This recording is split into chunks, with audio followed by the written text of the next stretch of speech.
മിശിഹായിൽ പ്രിയമുള്ള സഹോദരി സഹോദരന്മാരെ, പ്രിയമക്കൾ, ഈ പ്രഭാതത്തിൽ വിശുദ്ധ യോഹന്നാൻ അറിയിച്ച നമ്മുടെ കർത്താവ് മിശിഹായുടെ പരിശുദ്ധ സുവിശേഷം 11-ാം അധ്യായം 39 മുതൽ 44 വരെ വാക്യം.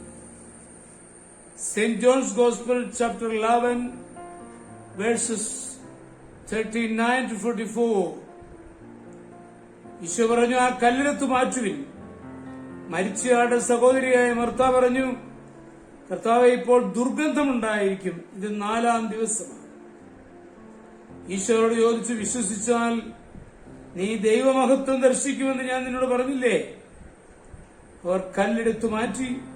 ഈശോ കണ്ണുകൾ ഉയർത്തി പറഞ്ഞു, പിതാവേ, അങ്ങന്റെ പ്രാർത്ഥന ശ്രവിച്ചതിനാൽ ഞാൻ അങ്ങേക്ക് നന്ദി പറയുന്നു. അങ്ങന്റെ പ്രാർത്ഥന എപ്പോഴും ശ്രവിക്കുമെന്നും എനിക്കറിയാം. എന്നാൽ എന്നെ അയച്ചത് അവിടെ നിന്നാണെന്ന് ചുറ്റും നിൽക്കുന്ന ജനം വിശ്വസിക്കുന്നതിന് വേണ്ടിയാണ് ഞാനിത് പറയുന്നത്. ഇത് പറഞ്ഞിട്ടവൻ ഉച്ചത്തിൽ പറഞ്ഞു, ലാസറേ, പുറത്തു വരിക. അപ്പോൾ മരിച്ചവൻ പുറത്തു വന്നു. അവന്റെ കൈകാലുകൾ നാടകൾ കൊണ്ട് ബന്ധിക്കപ്പെട്ടും മുഖം തുണി കൊണ്ട് ആവരണം ചെയ്യപ്പെട്ടുമിരുന്നു. ഈശോയോട് പറഞ്ഞു, അവന്റെ കെട്ടുകൾ അഴിക്കുവിൻ, അവൻ പോകട്ടെ. ഉയർത്തെഴുന്നേറ്റ് ജീവിക്കുന്ന ഈശോയുടെ സഹായമാണ് നമ്മുടെ ആശ്രയം. ഈശോയുടെ സഹായം ലഭിക്കണമെങ്കിൽ അവന്റെ പ്രവർത്തന രീതി നമുക്ക് അറിവുണ്ടായിരിക്കണം. നാം സഹകരിക്കേണ്ട വിധത്തിൽ സഹകരിച്ചു പ്രവർത്തിക്കുകയും വേണം. ആത്മീയ ശരീരത്തിൽ ജീവിച്ചു പ്രവർത്തിക്കുന്ന ഈശോയുടെ രീതികളും പ്രവർത്തന വിധവും നമുക്ക് എങ്ങനെ മനസ്സിലാക്കാം? ഈശോ ഭൗതിക ശരീരത്തിൽ ജീവിച്ച കാലത്ത് ഏത് രീതിയിൽ പ്രവർത്തിച്ചോ ആ ആദർശങ്ങളോടുകൂടി ആയിരിക്കും ഇക്കാലത്തും പ്രവർത്തിക്കുന്നത്. മരണം മൂലം തന്നെ സ്വഭാവത്തിൽ യാതൊരു മാറ്റവും സംഭവിച്ചിട്ടില്ല. ഈശോ എന്നും അന്നത്തെ സ്വഭാവഗതികളോടെ ജീവിക്കുന്നതായി പുതിയ നിയമത്തിൽ നമുക്ക് മനസ്സിലാക്കാം. ലാസറിനെ മരിച്ചവരിൽ നിന്ന് ഉയർപ്പിക്കുവാൻ ഈശോയുടെ വാക്ക് ശക്തമായിത്തീരും.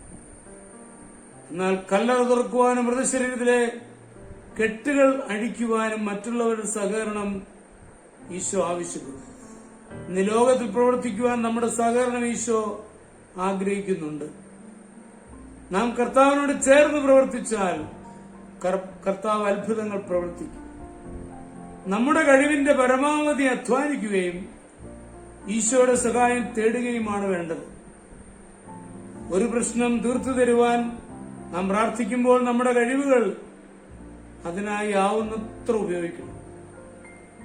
ദൈവം തന്റെ അത്ഭുത ശക്തി കൊണ്ട് പ്രവർത്തിച്ച് കാര്യങ്ങൾ ശരിയാക്കട്ടെ എന്ന് ചിന്തിച്ച് നിഷ്ക്രിയരാകരുത്.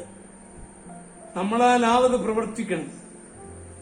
നമ്മുടെ കഴിവുകളും അവസരങ്ങളും ഉപയോഗിക്കാതെ ദൈവം അത്ഭുതം പ്രവർത്തിക്കണമെന്ന് ആഗ്രഹിക്കരുത്. അധ്വാനിച്ചുകൊണ്ട് പ്രാർത്ഥിച്ചാൽ ഫലം ലഭിക്കും. നമ്മുടെ അധ്വാനവും ദൈവിക സഹായവും പരസ്പര പൂരകങ്ങളാണ്. നമ്മുടെ കർത്താവ് മിശിഹായുടെ കൃപയും പിതാവായ ദൈവത്തിന്റെ സ്നേഹവും പരിശുദ്ധാത്മാവിന്റെ സഹവാസവും പരിശുദ്ധ അമ്മയുടെ മധ്യസ്ഥതയും നിങ്ങളെല്ലാവരോടും കൂടി ധാരാളമായിട്ടുണ്ടായിരിക്കും, എപ്പോഴും എപ്പോഴും എന്നേക്കും. ആമേൻ.